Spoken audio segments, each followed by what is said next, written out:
الله أكبر الله أكبر الله أكبر الله أكبر.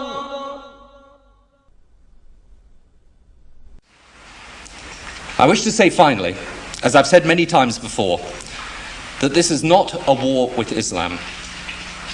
It angers me, as it angers the vast majority of Muslims, to hear bin Laden and his associates described as Islamic terrorists.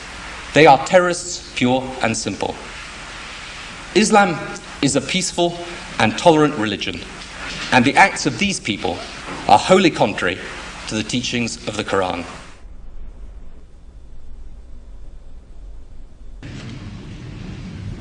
I also want to speak tonight directly to Muslims throughout the world.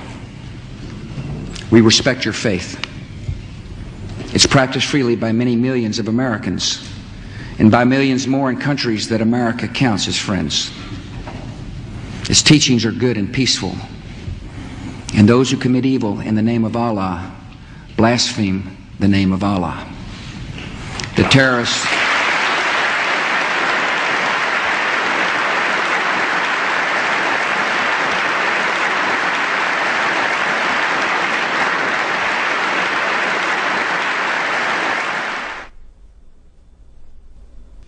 I want you to understand, I want the world to understand that our actions today were not aimed against Islam. The faith of hundreds of millions of good, peace-loving people all around the world, including the United States. No religion condones the murder of innocent men, women, and children. But our actions were aimed at fanatics and killers who wrap murder in the cloak of righteousness, and in so doing, profane the great religion in whose name they claim to act. My name is Ken Bigley from Liverpool, the Bolton district. I'm here in Iraq, and I think this is possibly my last chance to speak to somebody who will listen from you. I need you to be compassionate, as you've always said you were, and help me. I don't want to die.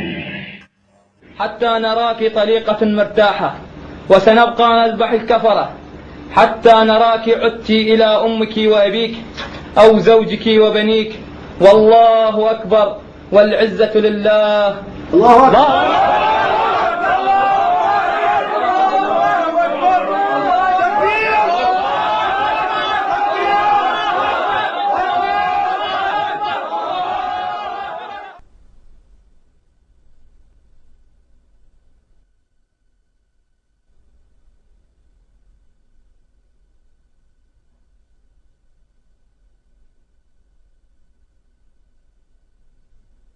The tendency of Western political leaders to deny the connection between Orthodox Islamic mainstream and terrorist violence is replicated in the universities and the media.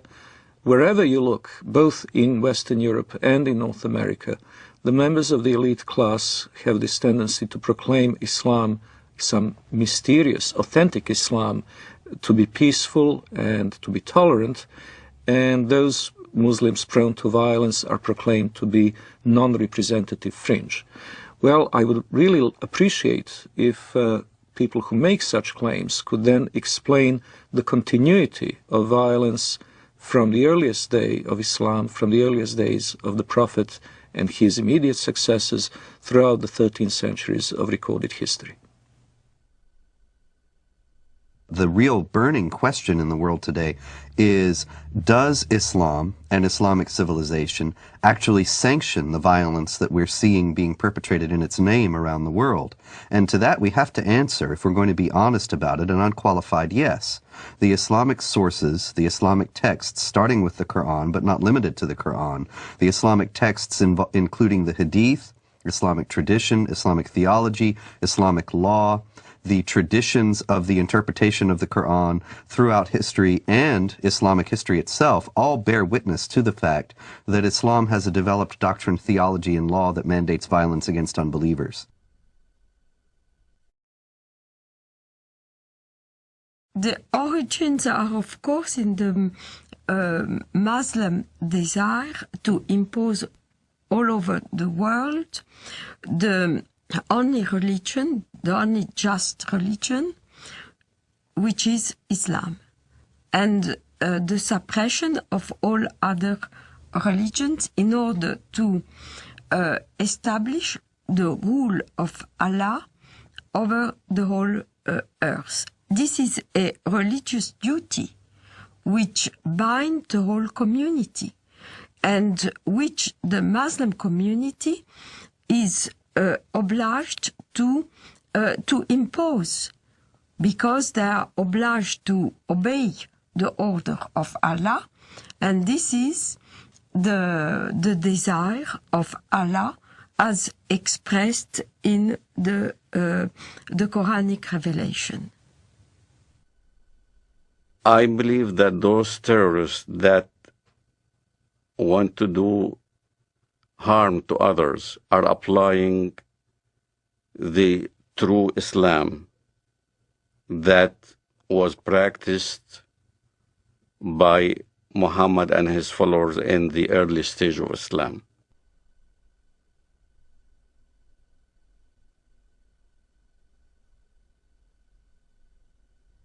In Islamic theology, the Prophet Muhammad is considered al-insan al-kamil, which is the perfect man.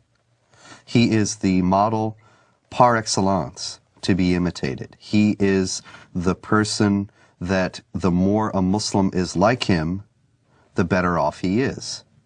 So the Prophet Muhammad is revered today in the Islamic world as the primary model of human behavior. Well, when Muhammad, the Prophet of Islam, wiped out all the Jews from Saudi Arabia, there was 3 tribes, Banu Nadir, Banu Qurayda, Banu Qaynuqa. We were proudly studying this in school as Muhammad, the Prophet of Islam, ordered the beheading of the Jews of Banu Qurayda and the women being taken as concubines. As soon as a child had pubic hair, he was beheaded. So the Jewish population was either extradited or beheaded. The story of Rabbi Qanina is a well-known documented story in Islam. Rabbi Qanina was tortured by the order of the Prophet of Islam himself. His eyes were put out. He was burned in order to confess where the Jewish tribes were hiding their goods, their gold and their silver and all those kind of things. And this is right from the Hadith. This inspired us as Palestinians, inspired us on fighting jihad against the Jews in Palestine. Authoritative Islamic History, The Life of Muhammad, Sirat Rasulullah, by Muhammad bin Ishaq, edited by Abdul Malik bin Hisham, translated by Professor Alfred Guillaume. Then the Qurayza tribe surrendered, and the apostle confined them in Medina. Then the apostle went out to the market of Medina and dug trenches in it. Then he sent for them and struck off their heads in those trenches as they were brought out to him in batches. There were 600 or 700 in all, though some put the figure as high as 800 or 900. Another example that may be even more chilling of the deleterious influence that Muhammad's example has upon the Islamic world was exemplified recently by an Egyptian leader of a radical Muslim party who wrote just recently that he couldn't believe that the beheadings in Iraq were being protested by Muslims. Weren't they aware that the Prophet Muhammad himself beheaded between 600 and 900 men personally, members of the Jewish Qurayza tribe in Arabia, after he had defeated them? Didn't they realize that if the Prophet did it, then this was the proper way to behave? And so the Mujahideen in Iraq, who were beheading people, are simply obeying the example of the Prophet. Now we can see then that since the Prophet Muhammad himself participated in many battles and raids, and did indeed perpetrate these beheadings, he ordered the assassination of several of his political opponents, and he behaved in general like a typical 7th century warlord. The problem is that when this is transferred to 21st century behavior, 21st century contexts of behavior, then what you get are terrorists. The Quran occupies a place that has no parallel in Western civilization. The Quran is considered by Muslims and by traditional Islamic theology to be dictated word for word by God himself, by Allah himself, through the angel Gabriel to the Prophet Muhammad. As a result, every word of it is the words of God himself. Every word of the Quran, unless it is canceled by another section of the Quran itself, is valid for all time and cannot be questioned, cannot be reformed, cannot be changed within an Islamic context.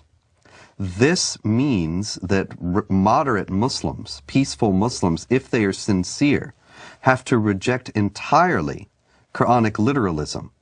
But to do so puts them outside the sphere of anything that has been considered Orthodox Islam throughout history, because to do so is to reject the very basic premise of Islam, that this is a book that is dictated by God and is a perfect copy of a perfect book, the al-Kitab, the mother of the book that has existed forever with Allah in heaven.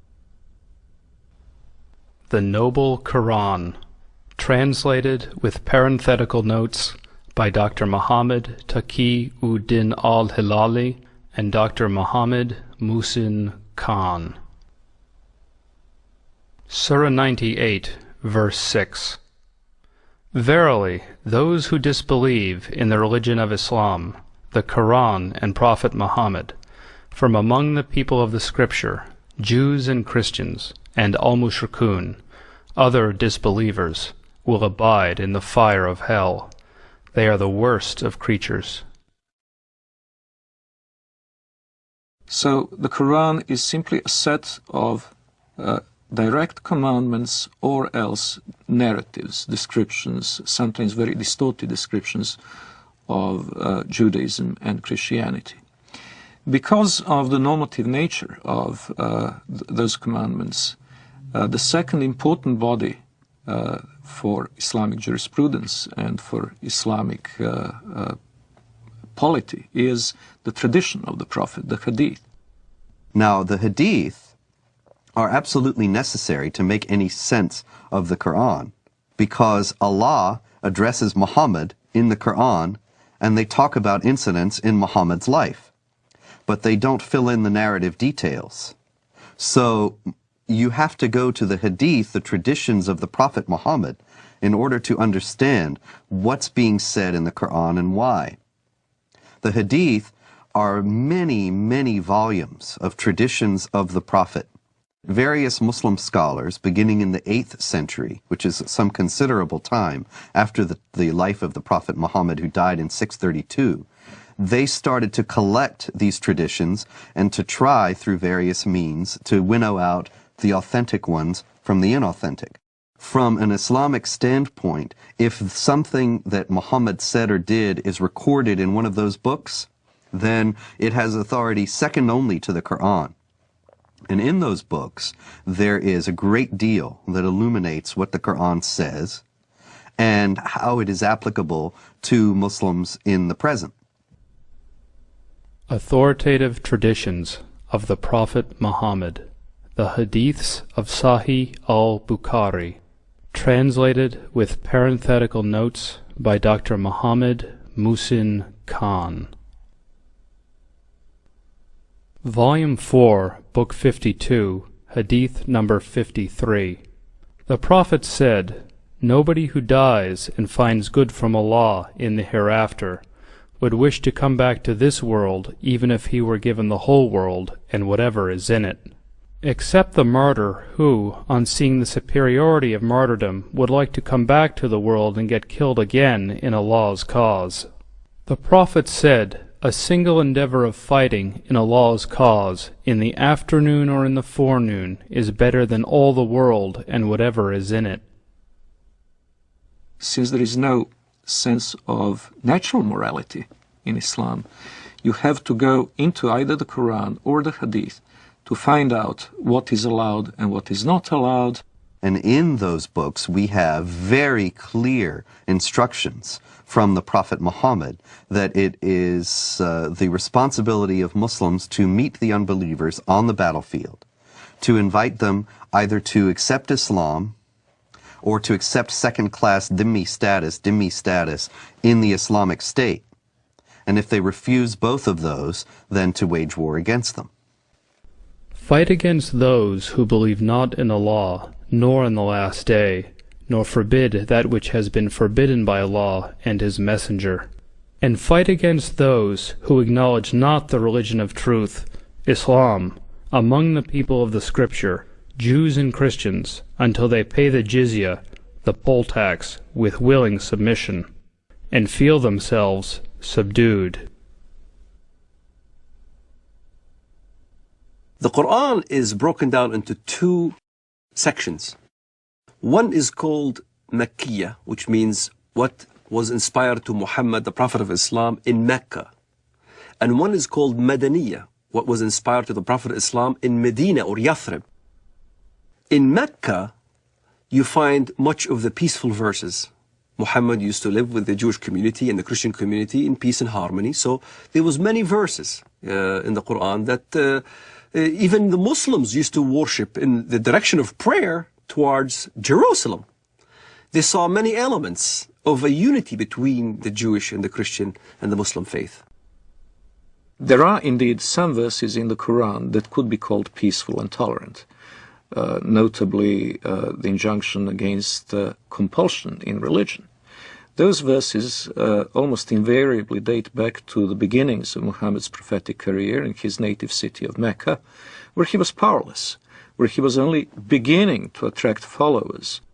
Only few relatives and friends accepted the religion at that time, and he had many foes. So the revelations of that time were very peaceful. Well, it all changes with the establishment of Muhammad's theocratic statelet in the city of Medina.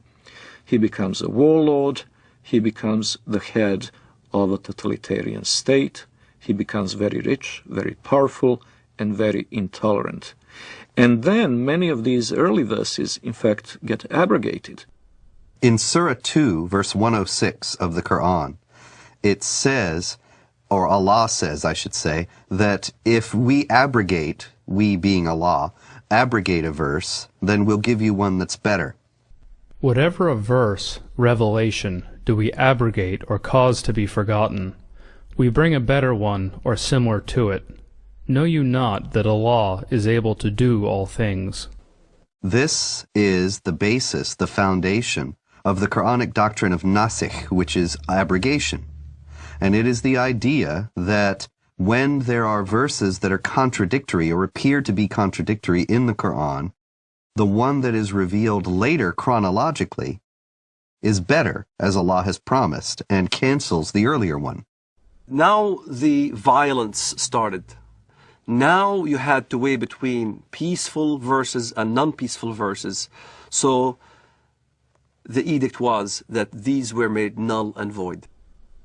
It is indeed a very curious concept for a non-Muslim to accept the notion that God may change his mind about a topic and may issue one injunction in AD 614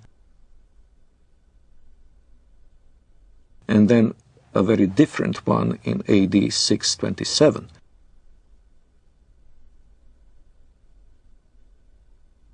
But this is indeed what has happened in Islam.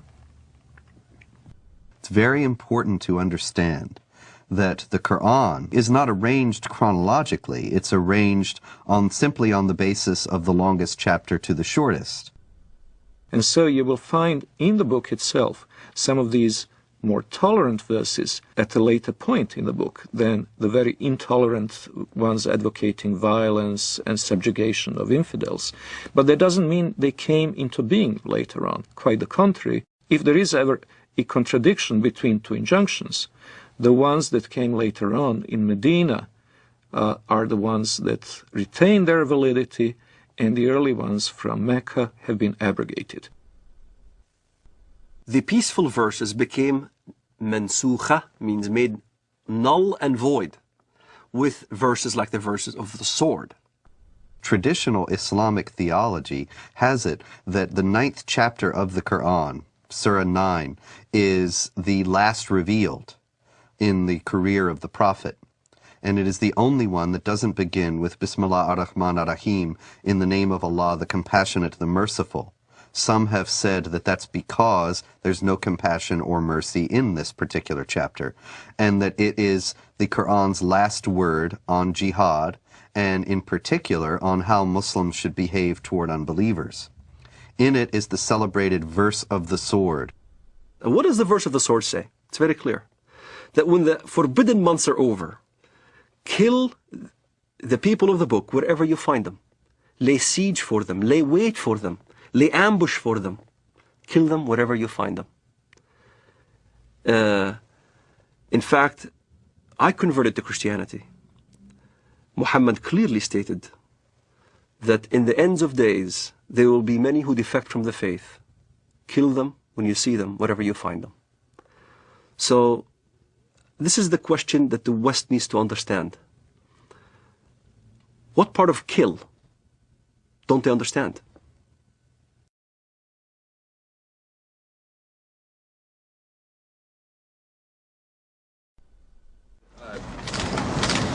You said that the President reiterated the message of tolerance and the importance that this is not a campaign against Islam or Arab nations generally.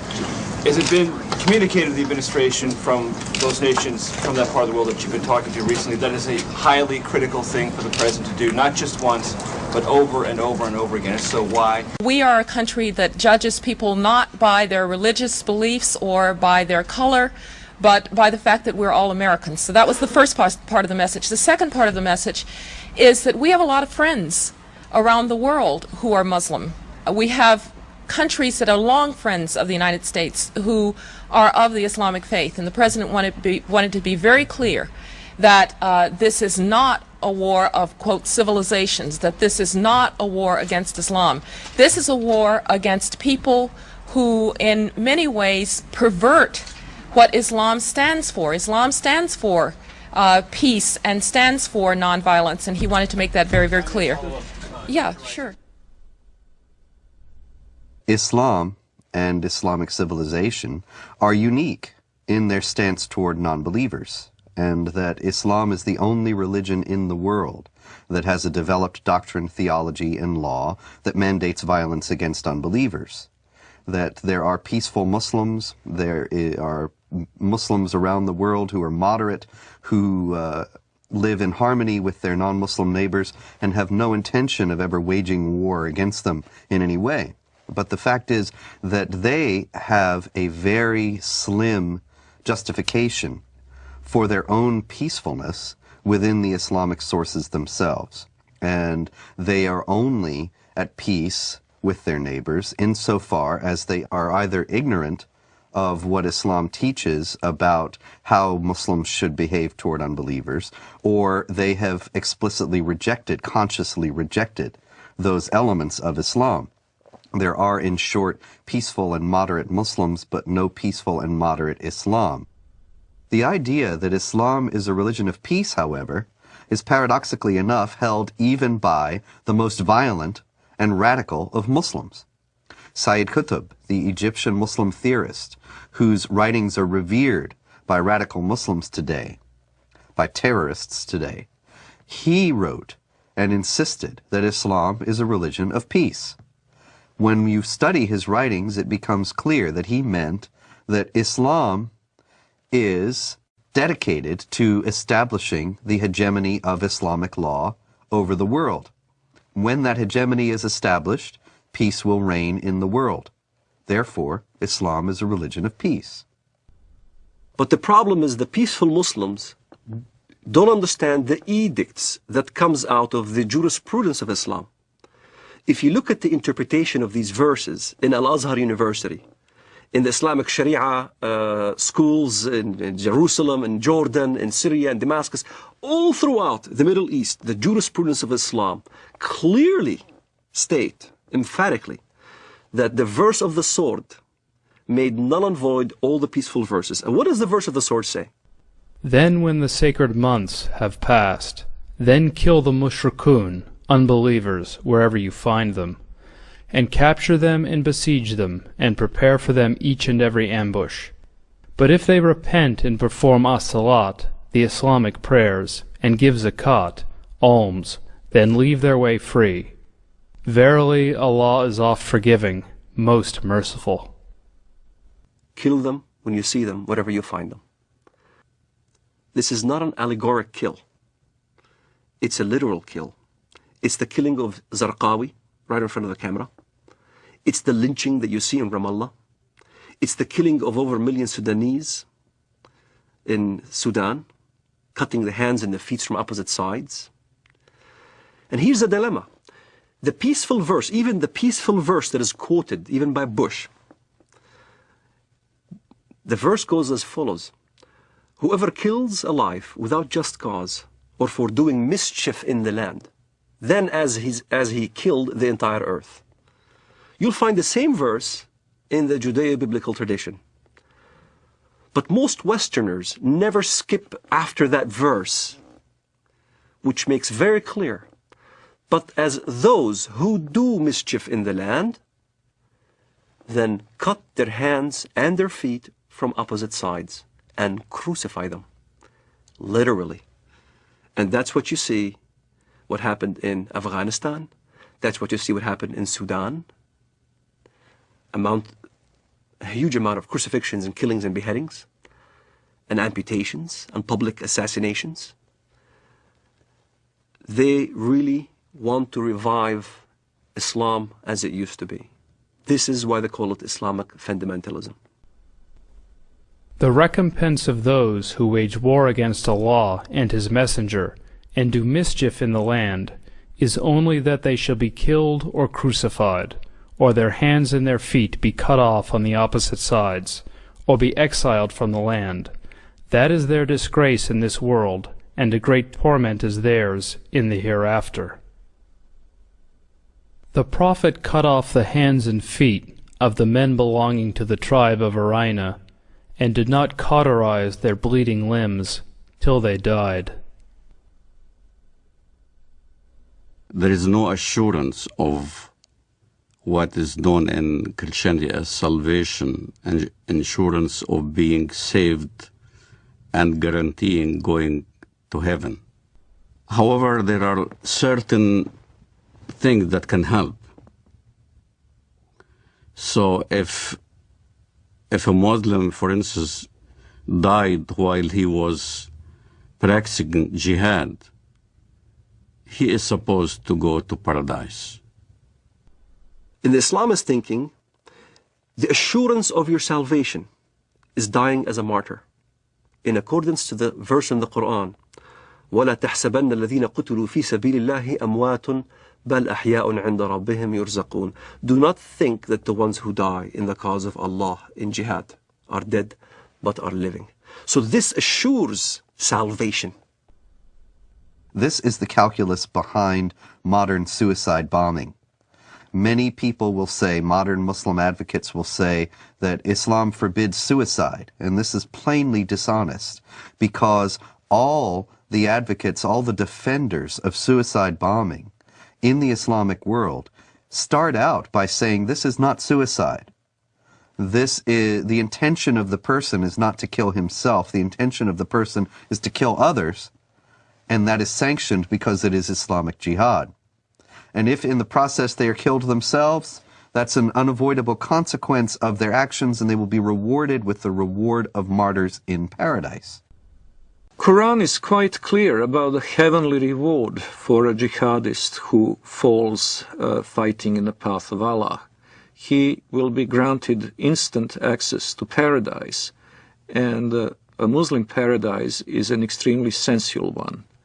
It is full of houris, of black-eyed beauties that will await the martyr, and the gratification that follows is eminently unsuitable for family audience. The Quran contains no guarantee of paradise except for those who slay and are slain in the cause of Allah. Verily, Allah has purchased of the believers their lives and their properties, for the price that theirs shall be the paradise. They fight in Allah's cause, so they kill others, and are killed. Then rejoice in the bargain which you have concluded. That is the supreme success. In other words, the guarantee of paradise is for people who are killed while they are killing, to establish the hegemony of Allah, or Islamic law, in the world. Jihad in Islam can be spiritual or physical. The spiritual jihad is striving to be a better Muslim. But also there is a physical part of jihad that you cannot take it away from Islam. Jihad in Islam means struggle. That's what the literal meaning of the word, struggle. But what the West doesn't understand is that the hadith, the compilation of the traditions of the Prophet Muhammad of Islam, there's almost about 100 hadiths regarding jihad. And if you look at every single one of them has the sword, war, or a military effort.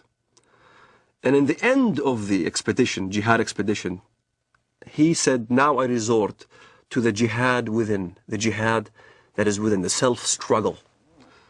And as a matter of fact, I had this dialogue with an Islamist one time. He says, Walid, come on, tell the West that jihad means struggle. I said, yes, it does mean self-struggle. You're right. Jihad does mean self-struggle. But so does Mein Kampf. Mein Kampf means my struggle. In the same fashion, the Islamists look at jihad. It is a very dangerous element of the Islamic teaching, because this instant gratification through martyrdom is an attractive concept. And by the way, when the so-called martyr operation is carried out by Hamas, what is announced from the minarets of mosques is not the death of so-and-so who carried out the attack, but the wedding of so-and-so to the houris. In other words, they immediately make the implication that far from having to cry over his disappearance, over the end of his physical life, his parents should be happy and celebrate and throw a party because their son is now being not only transported into heaven, but greeted there with these voluptuous beauties. Shaheed, the word shaheed, means witness. To witness, to testify. To testify there is no God but Allah and Muhammad is His messenger. And you die as a shaheed for that cause. You're a witness. You're considered a witness, a martyr. And a martyr becomes glorified. Your family will glorify you after you die. To a Muslim fundamentalist living in the Middle East, I had to be initiated. I had to basically either kill my first Jew or destroy my first Zionist infrastructure. I had to prove, beyond shadow of a doubt, that I was worthy. And there are ample amount of students, teenagers, men, who are willing to die as suicide martyrs, willing to put explosives. The martyr application is filled. There are many applicants. There's not enough bombs to fulfill the applicants. And to get on one of those missions, indeed you must have been chosen. You must have been really good. You must have been violent enough. You must have been going out on every demonstration in the streets of Jerusalem or Bethlehem or our village. You must have shown yourself worthy of a greater operation. So when I explain what I've done and people have seen me in the community and I was worthy, I ended up in prison, I was of course recruited. And I remember Mr. Mahmoud al-Mughrabi. He was proud to have planted 15 bombs, killed many Israelis. And he was being bailed out by a Jewish Israeli lawyer. He was back right in the street. So you find your bomb maker and you apply. You say, look, I want to join. I want to do my first martyr operation, planting a bomb or whatever. And you need connection. So I found my connection. I rendezvoused with this guy in Jerusalem, in Shara' Bab al-Wad. And he built this explosive charge with a timer and a loaf of bread. And I had to smuggle it from the Temple Mount under the auspices of Al-Waqf department. Al-Waqf police is the Islamic police appointed by the government to watch over the holy sites. Them knowingly that I had explosive charges smuggled me so I can escape from the checkpoints. And there, I carried my explosive charge from Jerusalem to Bank Leumi Israel in Bethlehem. I was supposed to put the explosive charge at 6 p.m. exactly. I was supposed to have this explosive charge in my hands at 6 p.m. exactly. 5 to 6, I saw some Arab children running around, and I didn't want to kill any Arabs. So I decided to place the explosive charge on the roof. I tossed it on the roof. At 6 p.m. it went off, and there was this big explosion. I looked behind me, I see this thick black smoke coming out of the building. And I started running. That's the moment I first got a glimpse of the reality of killing. I thought people have died. And I remember I didn't sleep for 3 days, constantly worried that I've killed somebody. Even terrorists have a reality check that you kill or you're about to die. You can sense it. This is why in Israel, the nature of finding out a terrorist suicide bomber is to look at their eyes. They'll have these glossy eyes. They're sweating profusely. They're not paying attention because in their mind they're about to go. And you weigh the reality of what now you're going to die. And many times I've been in this situation where I had thought that I was going to get killed, shooting back and forth as we stoned at the Israelis and they shoot back at us and things like that. I was face to face with death. When you think in your mind you're going to die, you struggle between the requirements of your Islamic upbringing and between the reality that you value your life. And at some point, one has to outweigh the other. And for a Muslim fundamentalist, we always chose death. We always chose the suicide. My cousin died on his way to Ben Yehuda Street. And he got killed. He died. I had people, relatives die and fighting the Israelis. And as I look at it now, I think, what a waste. What a waste of life.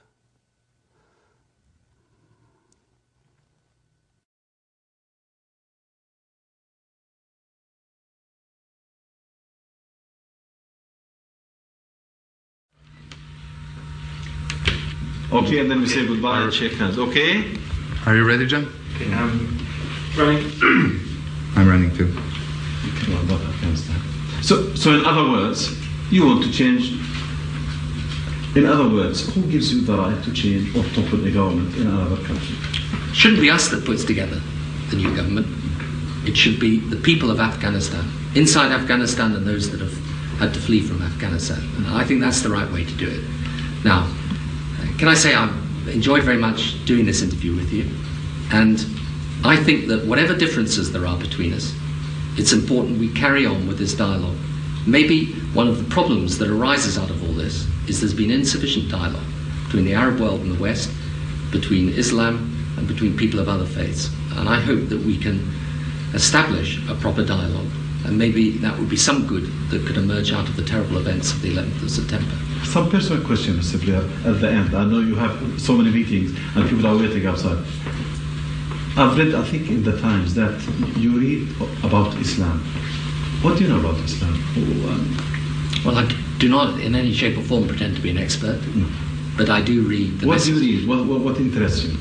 I read the message of the Quran insofar as it can be translated, and I read about Islam, and I enjoy doing that. And I think there's, I've learned things about the Quran that I never knew before, and I think a lot of Christians would be interested. That's one of the reasons I say to you, it would be good if out of this we had some more dialogue and some more faith. And the reason I have to leave you now is because I'm going to meet some religious leaders, both Muslim and Christian and Jewish, upstairs, and in order to discuss with them how we can bring the faiths closer together. So, shukran lal jazeera. Shukran, Mr. Blair. What did you say in Arabic? Shukran lal jazeera. Shukran jazeera. Thank you very much. Islam understands its earthly mission to be to extend the law of Allah over the world by force.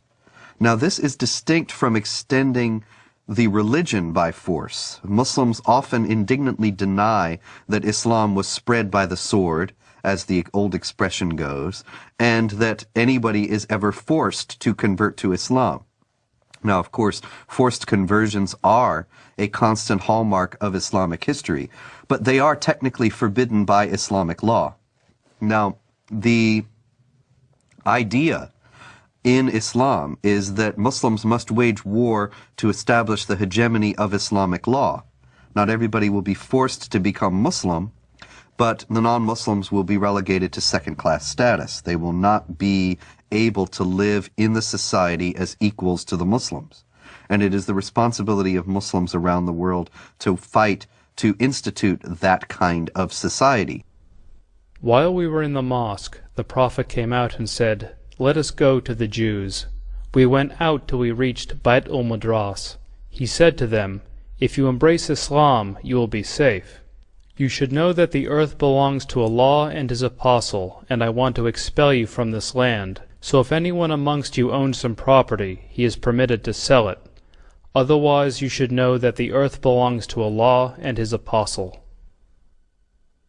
The Muslims see the extension of jihad as a war liberating the infidels from their infidelity and a privilege for them to enter in the religion of Islam and to abandon their wrong belief.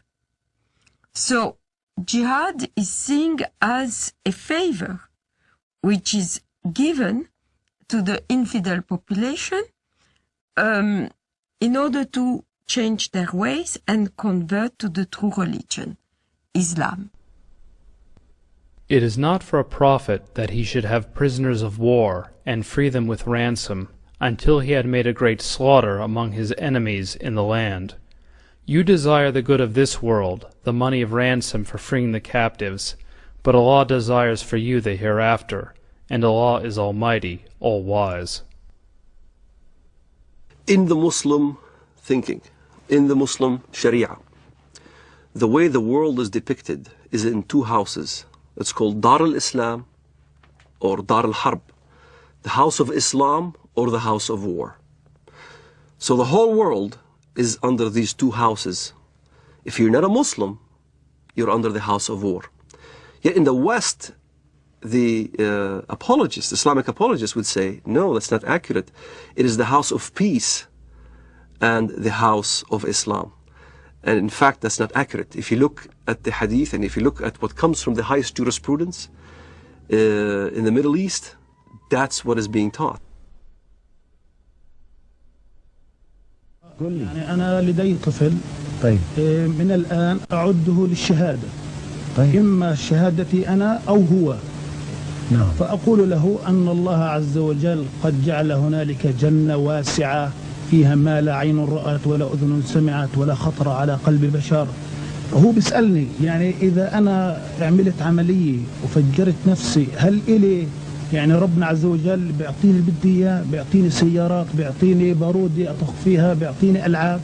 قلت له كل ما تطلب.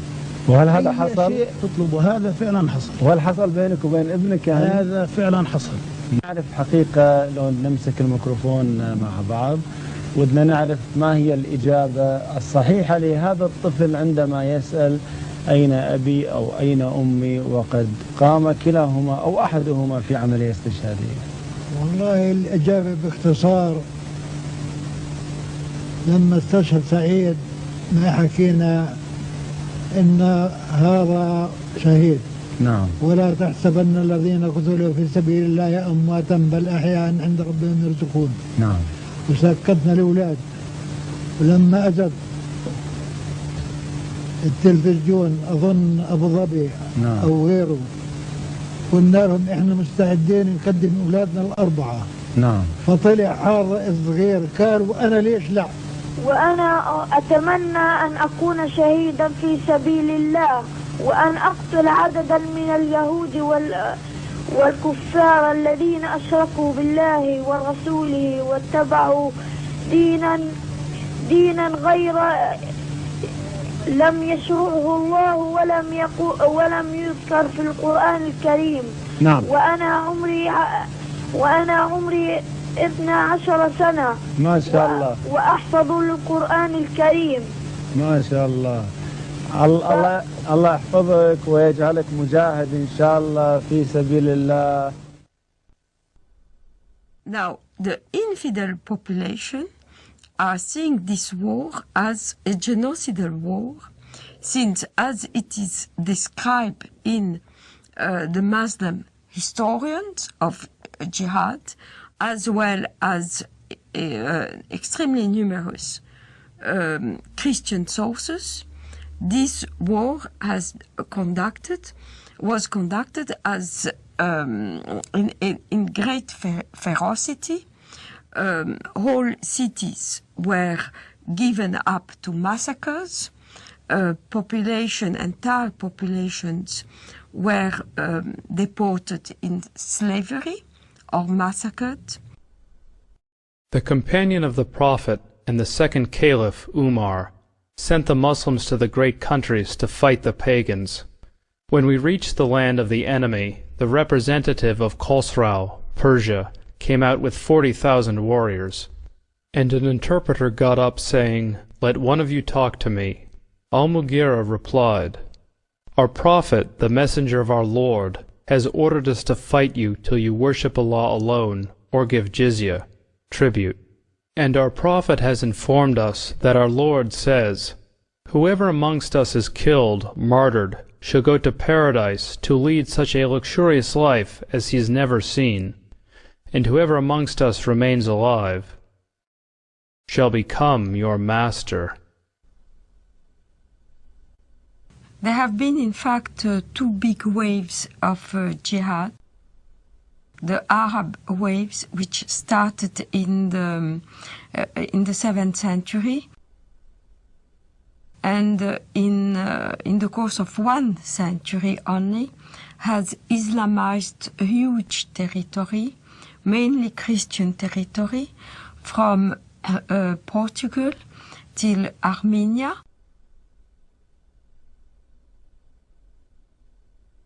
But also Islamized Persia, which was not Christian, mainly Zoroastrian, except for Iraq, which was mainly Christian in the north and Jewish and Christian in the south. The second wave of Islamization started in the 11th century with the Turkish tribes. So all these regions of Eastern Europe, Greece, Anatolia, which is now Turkey, but was the seat of the Christian Byzantine Empire, and Serbia, Bulgaria, Romania were integrated into the Dar al-Islam, which is the land of Islam.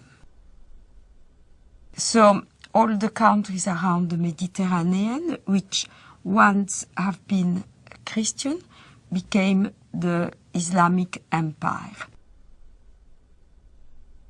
This Turkish wave lasted from the 11th century till the 17th century, where the Turkish army were stopped at the gate of Vienna in 1683.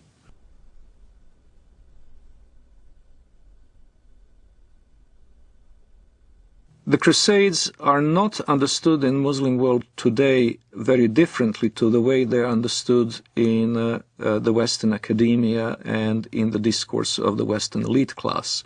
Both talk of the Crusades as an aggressive war of conquest by Christian Europe against peaceful, innocent Muslims. One may ask, however, what were those Muslims doing in the Holy Land in the first place? Well, what happened is that Muhammad and his successors waged a series of wars of conquest, and in one such onslaught, in the 4th decade of the 7th century, the Holy Land, Palestine, Israel, was conquered by Muslims. And so when Seljuk Turks started interfering with the ability of Christian pilgrims to go to the Holy Land, to go to Jerusalem, and when their physical safety was no longer guaranteed, the Western Christians acted not only as reconquerors of a land that had been once theirs, they also acted as, quite rightly one might say, protectors of their holy places. Now, a defensive war in the case of the Muslims is even a war of conquest, because they're obligated to spread Islam. But a land which had once been Muslim, in particular, must be reconquered, and the jihad is the rightful name of that war of reconquest. So they could never accept the Crusader states in Antiochia and Jerusalem, because they were Dar-ul Harb reinstated into Darul Islam. And this is a contemporary aspect of the Israeli-Palestinian conflict, of which many Westerners are not fully aware. Exactly the same psychology that prompted Saladin and others to fight the Crusaders is now motivating Hamas. In both cases, it is not only a matter of the nationalistic desire of Arabs to expel European or Jewish settlers, it is also the Quranic obligation of all good Muslims to make sure that the land once ruled by Muslims will be reverted to their rule. From the British historian Hilaire Belloc's The Great Heresies, 1938. It has always seemed to me possible, and even probable, that there would be a resurrection of Islam, and that our sons or our grandsons would see the renewal of that tremendous struggle between the Christian culture and what has been for more than 1,000 years its greatest opponent. The suggestion that Islam may re-arise sounds fantastic, but this is only because men are always powerfully affected by the immediate past. One might say that they are blinded by it.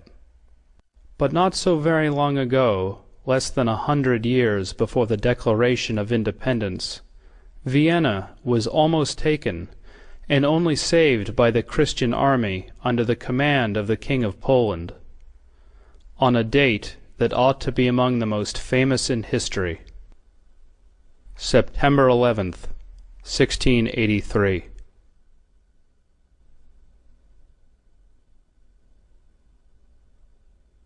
On September 11th, 1683, the siege of Vienna was broken. That was the high point of Islamic jihad expansion into Europe. After that, Islam went into decline, and the Islamic world was colonized and in a drastically weakened state. It seems very likely, almost certain as far as I'm concerned, that Osama bin Laden chose September 11th in 2001 to signal that the decline of the Islamic world was over, and that the jihadists were back, and were going to pick up where they left off in Vienna in 1683.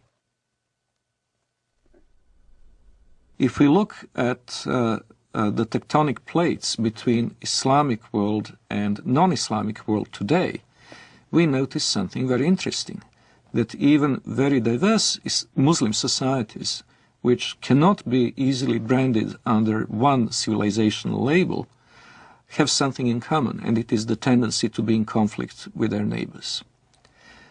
If we look at the extreme southeastern outreach of Islam, we see East Timor, where Indonesian Muslims slaughtered a third of the population of this former Portuguese colony, who are, by the way, Roman Catholics. In southern Philippines, we see an extremely violent Islamic rebellion, which has been simmering and becoming more or less violent for years. In Indonesia itself, we had religious conflict in the Spice Islands, where the beleaguered Christian minority is in danger of extinction. We have very active Islamic movements both in Thailand and in China, in Xinjiang.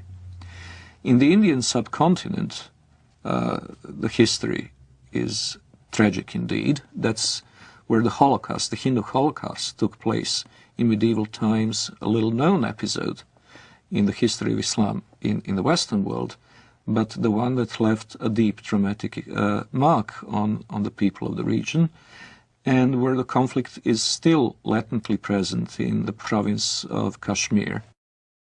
In Africa, there is the constant war in Sudan, which finally has gained some prominence in the Western decision-making circles, but which has been going on for 20 years. And it's impossible to estimate the number of lives it has claimed, but it certainly goes into many hundreds of thousands. There is the constant instability in Nigeria between the resurgent central and northern states, which are increasingly pressurizing the government in Lagos into accepting Sharia law as the law of the land in those provinces. And of course there is Mauritania, where Muslims constantly battle non-Muslim southerners. Then there is of course the Caucasus, Chechnya. And in Europe itself we have the conflict in the former Yugoslavia between the Bosnian Muslims and Serbs and Croats respectively, and the conflict between the Albanians and the Serbs, Albanians and Macedonians, and quite possibly before too long, Albanians and Greeks. So, if we eliminate these conflicts, if we eliminate from the equation Chechnya, the Balkans, Sudan, the world is a pretty peaceful place.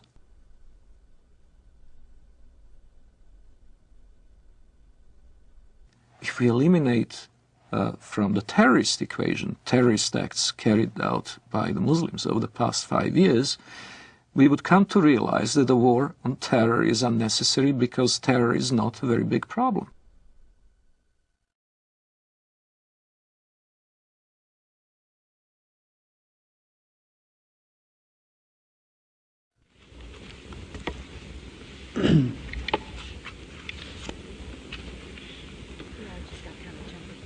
Madam President. Senator from Nevada. I've been on the floor before speaking about Islam and what a great religion it is. I've said before, and I repeat, that my wife's primary physicians are 2 members of the Islamic faith, her internist and the person that has performed surgery on her. I know them well, been in their homes, socialized with them, talked about very serious things with them. We've helped each other with family problems. I've been to the new mosque with them in Las Vegas. They're wonderful people with great families. And I've come to realize that Islam is a good religion. It's a good way of life. People have a good health code as their religion dictates. And they have great spiritual values as their religion dictates. And it's too bad that there are some people, misdirected people around the world, trying to take away from this very fine religion. I believe that they cannot give this religion a bad name.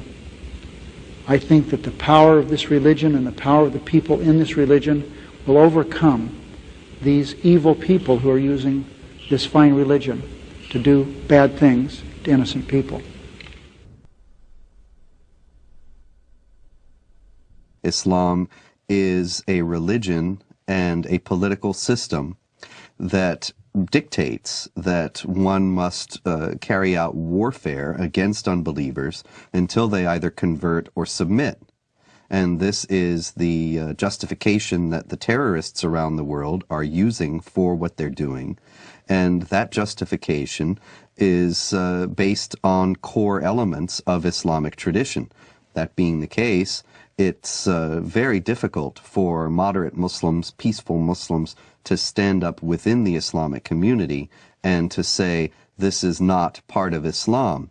They only do so out of conscious deception, intending to mislead Westerners in accord with the Islamic doctrine of taqiyya or religious deception, or they do so on the basis of simply being unaware of what Islam actually teaches. The Prophet said, "War is deceit." Lying, generally speaking, is not allowed in Islam. But unlike other religions, there are certain situations where a Muslim can lie, and that would be acceptable, even encouraged. This concept called al-taqiyya. Al-taqiyya means prevention. So a Muslim is allowed to lie to prevent harm that may come to him or to Islam. When one is under pressure, one may lie in order to protect the religion. This is taught in the Quran, chapter 3, verse 28, chapter 16, verse 106. There are certain provisions for lying. So a Muslim can lie for the cause of Islam, can lie to keep peace in his family, so he can lie to his wife. A Muslim can lie to his fellow Muslim to keep peace in the society. Muhammad himself ordered people to lie.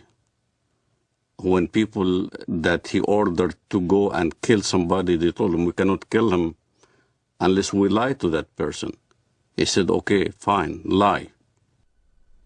The Apostle said, "Who will rid me of Ibn al-Ashraf?" Muhammad bin Maslama, brother of the Bani Abdul Ashal, said, "I will deal with him for you, O Apostle of God. I will kill him." The Apostle said, "Do so if you can." He said, "O Apostle of God, we shall have to tell lies." The Apostle answered, "Say what you like, for you are free in the matter."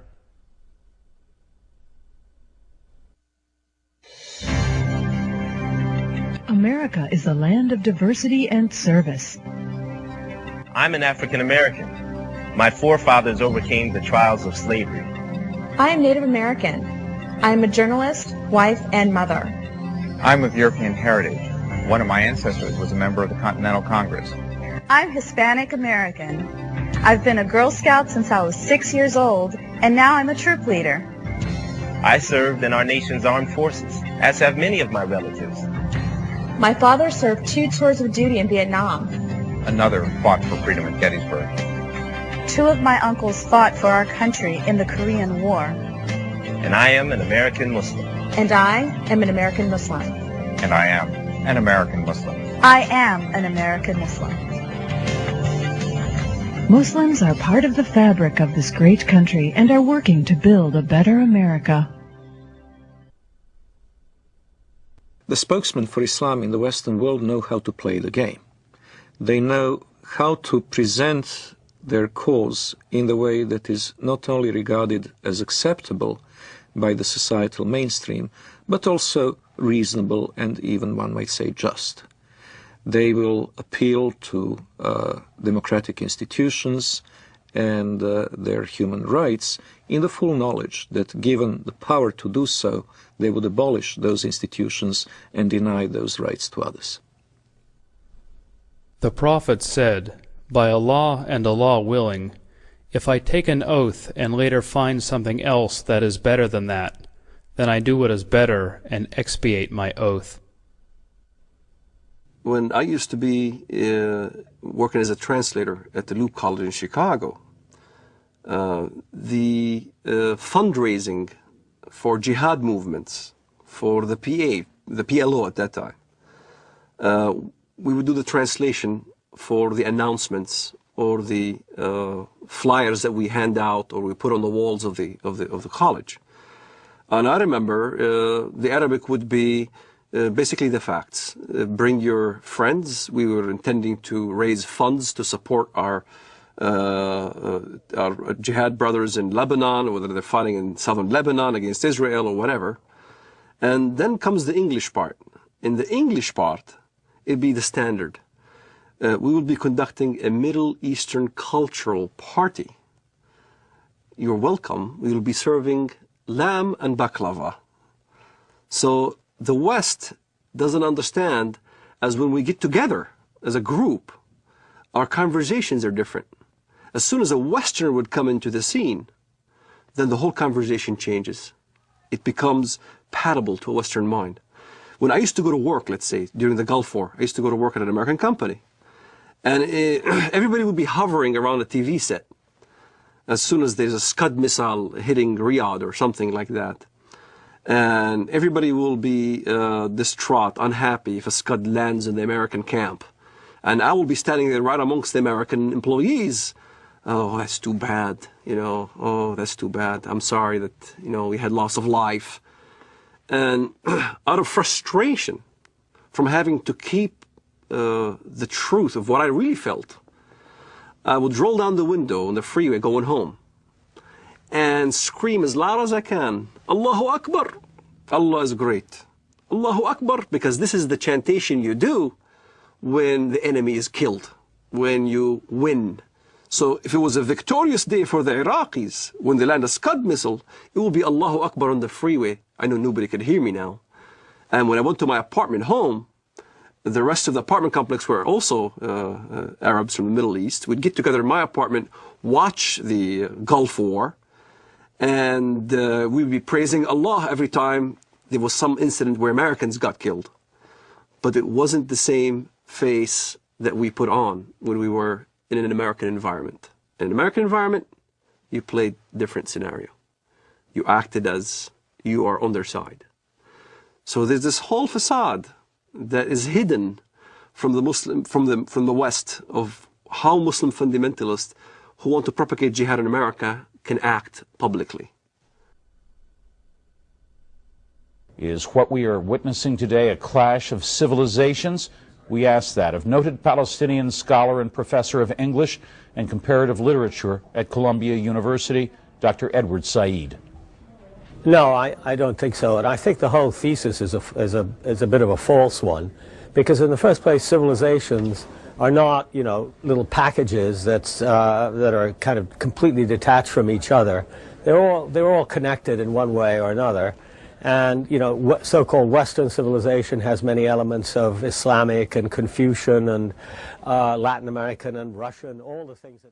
The basis of and prophet of this new version of Islam as a religion of peace and tolerance was Edward Said, who established in all universities and in academia this Islamic vision of peace. On this basis, the whole history of dhimmitude and jihad disappeared. Edward Said, who in his book Orientalism posited that criticism of the Islamic world on the part of Westerners was racist and imperialist. It is spread in order to make political points, to accustom Westerners to the idea that Muslims are here to stay in the United States and that they must not be questioned in terms of their loyalty to the secular framework of Western society, of the United States and of Europe as well. that they must not be questioned in this, despite Islam's historical, political character, because Islam is a religion of peace. And this fiction has become so entrenched in American public discourse as to be practically beyond question, such that anybody who does question it is immediately branded as a racist, a hate monger, a bigot.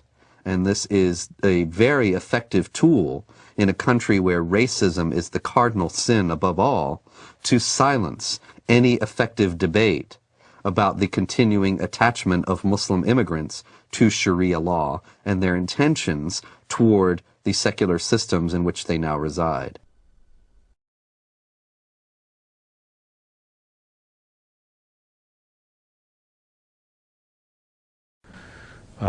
Is that this is not a clash against Islam or Arabs. This is about freedom, not culture. It's about working with Islamic governments who want to move forward into the modern world, working with Islamic governments who see their face as the face of peace, and working against the violence and the terror and the people that seek to hold back the world and would seek to disrupt peace and freedom for others. And so that is what it's about for us. The true faith of Islam, we believe, is a religion of peace, and we intend to work with them in that regard. The true faith of Islam, we believe, is a religion of peace. Islam has to be known as more than a religion. The idea that Islam is a spiritual religion like, for instance, Christianity, is completely incorrect. It would be incorrect to describe Islam as primarily, let alone solely, a religion. Since its early beginning in Muhammad's lifetime, it has also been a geopolitical project and a system of government, a political ideology, if you will. Islam from its beginnings was both a religion and a system of government. For example, the Islamic calendar doesn't base year one from the time that Muhammad was born or the time that Muhammad received his first revelation from God, which I think are both what Westerners might expect, but from the time that Muhammad became the leader of an army and the head of state in Medina. This is the beginning of the Islamic calendar because in the Islamic understanding, Islam is a political and social system as well as an individual faith. In Islam, the separation between temporal, secular, and religious power is not only impossible, it is heretical. Only in the complete blending of all aspects of human activity and all aspects of political and legal functions of the state can we have the caliphate, the properly organized state that is pleasing to Allah. When Westerners think of religion, whether it's Islam, Christianity, Judaism, Hinduism, and all the isms in the world, Westerners think that it's a personal issue. A Buddhist will go to the temple and peacefully worship whatever he does, meditates, contemplates. A Jew goes to a synagogue and does his mitzvot, his good deeds. A Muslim goes to the mosque, pays zakat, alms, or go to the pilgrim al-Hajj in Mecca, or a Christian goes to church on Sunday. They think it's a personal issue, that religion is a personal issue. So when they look at Islam, they compare Islam with the way they understand religions. And that's the first mistake. Islam is not a religion for personal use. Islam is Sharia law. Islam is a form of government to the world first, then to a personal application. It is not just how you pray or whether you pray towards Mecca. It's how you dress. You dress in Arab culture. You speak Arabic. You can't go to heaven unless you pray in Arabic. You can't read the Quran in English and expect to get good deeds to go to heaven. You read the Quran in Arabic. it becomes an imperialistic system that everybody now must speak Arabic, think Arabic, practice the religion in Arabic. It's a form of law, not just in how you eat, but how you get married, how you deal with your government, how you deal with your military, how you deal with the youth, how you deal with women. Every aspect of your life becomes Islam. Everything is Islam. The Jews brought to the Prophet a man and a woman from amongst them who had committed adultery. The Prophet ordered both of them to be stoned to death near the place of offering the funeral prayers beside the mosque. The Prophet wrote the marriage contract with Aisha while she was 6 years old, and consummated his marriage with her while she was 9 years old, and she remained with him for 9 years, till his death. In no way is Islamic Sharia, Islamic government, compatible with Western understandings of human rights and freedom of conscience. Traditional Islam forbids conversion from Islam, forbids anyone to leave Islam. There's no way out. And it forbids Muslims and non-Muslims to live as equals in society. It mandates the second-class status of non-Muslims, forbidding them to hold authority over Muslims, forbidding them to hold certain jobs as a result. It even mandated in history that houses of worship of Jews and Christians were neither to be built or repaired, making the communities relegated to a perpetual state of decline. O you who believe, take not the Jews and the Christians as awliya, friends, protectors, helpers. They are but awliya to one another. And if any amongst you takes them as awliya, then surely he is one of them. It is not possible for a non-Muslim living in a Muslim society to invoke his civil rights and human rights that would be independent or separate from the Sharia concept. He is expected to submit to Sharia willingly, and if he accepts his dhimmitude, the position of a dhimmi, he will be a protected person. A protected person is someone who is in fact a willing subordinate to the Muslim overlords. We saluted the Prophet as he stood praying, and he came out to us, and we told him that we had killed God's enemy. He spat upon our comrades' wounds, and both he and we returned to our families. Our attack upon God's enemy cast terror among the Jews, and there was no Jew in Medina who did not fear for his life. The hadith very clearly says, the hadith, which is what Muhammad said, I have been ordered to fight until everyone says that there is no God but Allah, and Muhammad is the messenger of Allah.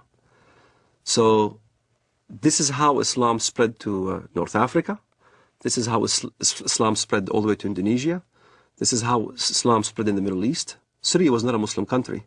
Lebanon was not Muslim. Saudi Arabia even was a mixed multitude. All throughout the Middle East, that's how Islam spread, was by the sword. This is why you don't see any synagogues in Saudi Arabia. You don't see any churches in Saudi Arabia.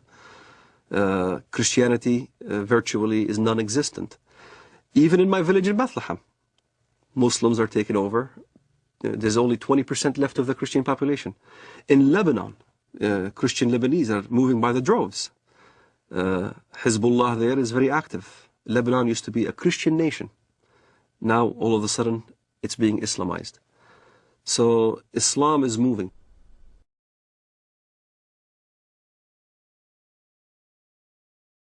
There is no God but Allah. There is no God but Allah. Muhammad is his messenger. Muhammad is his messenger. La ilaha illallah. La ilaha illallah. Jihad fi sabilillah. Jihad fi sabilillah. Follow the Holy Quran. Follow the Holy Quran. Follow the Holy Quran. Follow the Holy Quran. There is no God but Allah. There is no God but Allah. Muhammad is his messenger. Muhammad is his messenger. Unite Muslims everywhere. Unite Muslims everywhere. Unite Muslims everywhere. Islam is the latest. All right, here we go. Allahu Akbar.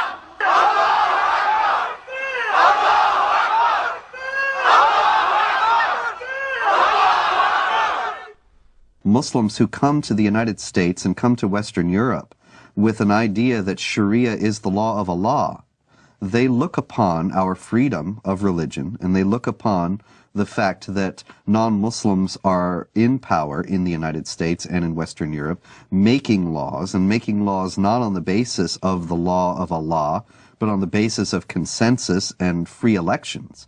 They look upon all that as a manifestation of jahiliyyah, or unbelief, the pre-Islamic period of ignorance, as the times in any nation's history before it became Muslim is referred to. So that you have Pakistan and Iran and so on, they refer to the period of their history before they became Muslim as the period of jahiliyyah. They also will consider the United States and Western Europe to be in periods of jahiliyyah today. And many Muslims coming into the United States and Western Europe will work to establish Islamic states here on the basis of the idea that the secular state and the state based on elections has no legitimacy. And you don't have elections about the law of Allah. You simply obey what God says.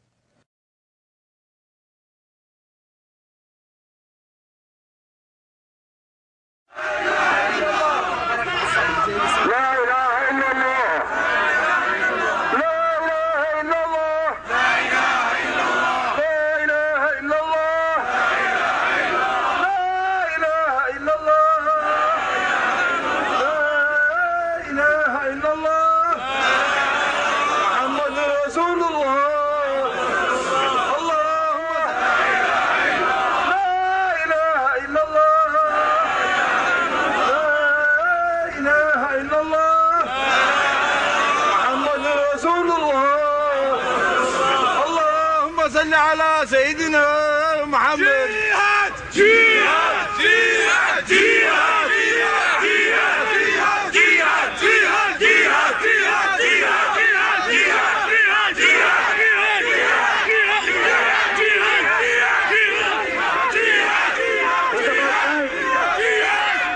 It's about time for the whole West to realize Islam is the truth. As a matter of time, Islam going to be implemented, and the giant of Islam and the giant of the Islamic State is going to rise up again, and it's going to be a fact. And it's going to be a true fact in reality. Look, the Muslims in Egypt, they go for Islamic State. Look in Bilad al-Haramain, jihad for the sake to establish the Quran. Look in Iraq, look in Afghanistan, in Uzbekistan, in Pakistan, even in Europe, people calling La ilaha illallah, Muhammad Rasulullah. It's a matter of time the Sharia will be implemented and the Muslim Ummah will be united.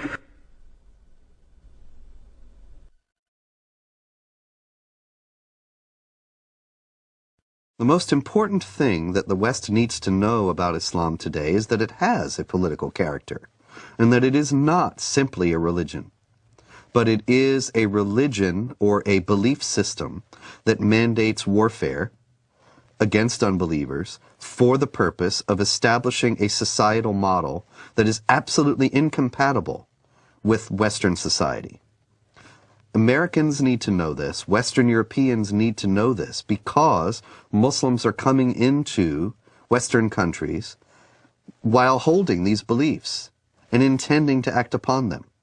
They are the motivations behind modern terrorist activity, and they are the goals of millions of Muslims in the United States and around the world. We need to know this so that we can protect ourselves. But unfortunately, because of political correctness and because of media and general government unwillingness to face the sources of Islamic terrorism, these things remain largely unknown. Islamic fundamentalism is a sleeper cell in America. A good point A good case in point is the story of Saladin. Saladin is a great hero in Islam. Saladin was the one who defeated the Crusades. There was a treaty that's supposed to be happening between the Crusades and Saladin. And the story goes as follows. The Arab mediator came to Saladin and said, the Quran says that if they concede to peace, then concede to it. Which means that if the enemy wants peace, let's have peace. Which is a verse you can find directly in the Quran. And Saladin responded with a great answer when he stated to the guy, you are an Arab and I'm a Kurd. You should know the Quran better than I. Don't forget the Quran also says, why should we concede for peace when we have the upper hand? So you find both verses in the Quran. Peace, you concede to peace when you are the weaker party. This is why you hear the term Hudna. Hudna is a peace treaty, ceasefire. In Iraq, Sadr asked for Hudna because he knew he can't defeat Americans. You have Hudnas all over when the enemy is stronger than you are. But as soon as you gain strength, then you don't concede for peace. This is why the face of Islamic fundamentalism in the West has a facade that Islam is a peaceful religion, because they are waiting to have more Islamic immigrants, they're waiting to increase in number, waiting to increase in political power, and once they do, then look out. You'll see the real face of Islamic fundamentalism here in America.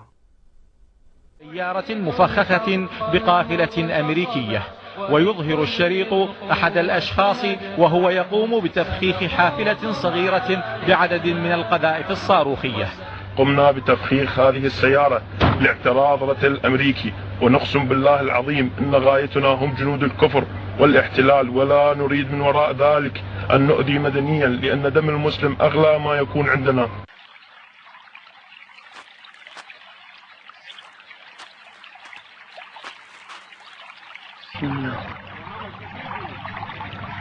الله أكبر الله أكبر الله أكبر الله أكبر الله أكبر.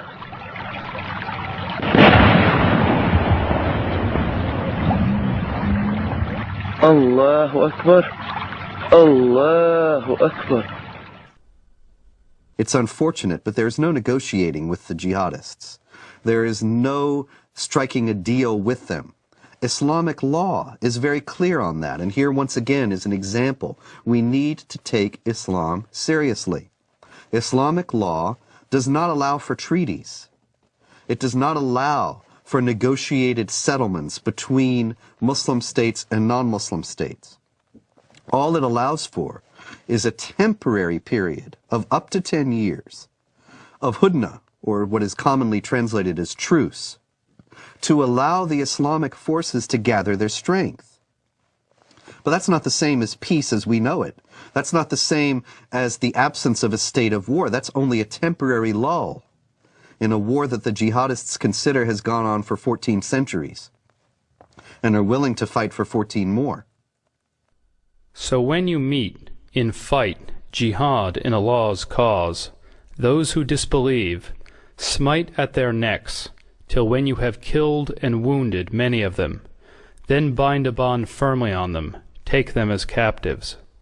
Thus you are ordered by Allah to continue in carrying out jihad against the disbelievers till they embrace Islam, are saved from the punishment in the hellfire, or at least come under your protection. But if it had been Allah's will, He Himself could certainly have punished them without you. But He lets you fight in order to test you, some with others. But those who are killed in the way of Allah, He will never let their deeds be lost. In Islamic thinking, the world is divided into the house of Islam, where Islamic polity has been established, where Allah rules supreme, and the house of war, which is the rest of the world. This dichotomy is reminiscent of other totalitarian ideologies, and most explicitly communism. Both communism and Islam seek the end of history in this world. The end of history will come when either the whole of our planet becomes Darul Islam, or else when the proletarian revolution brings the avant-garde of the working class to power all over the world, which will be the end of state, the end of money, and the end of class oppression. In both cases, it is possible to have a period of truce. It is possible to have what would be called in modern parlance peaceful coexistence. But that peaceful coexistence is a tactical ploy and not a permanent solution. Allah's apostle said, "I have been ordered to fight with the people till they say, 'None has the right to be worshipped but Allah.'" If we consider that if only we changed our policies toward Israel, and if only we changed our policies toward Iraq, or changed our policies toward something else, if only we hadn't taken out the Mossadegh regime in Iran in 1953, and other things people have said to me, these ideas are ridiculous. They're based on a fundamental misunderstanding of the motives and goals of the jihadists. This is not a conflict that was created with the creation of the State of Israel, or a conflict that was created when American armies went into Iraq. The global jihad has gone on without interruption, without significant interruption, since the 7th century. And it only declined in force and activity at periods when the Islamic world was too weak to prosecute it.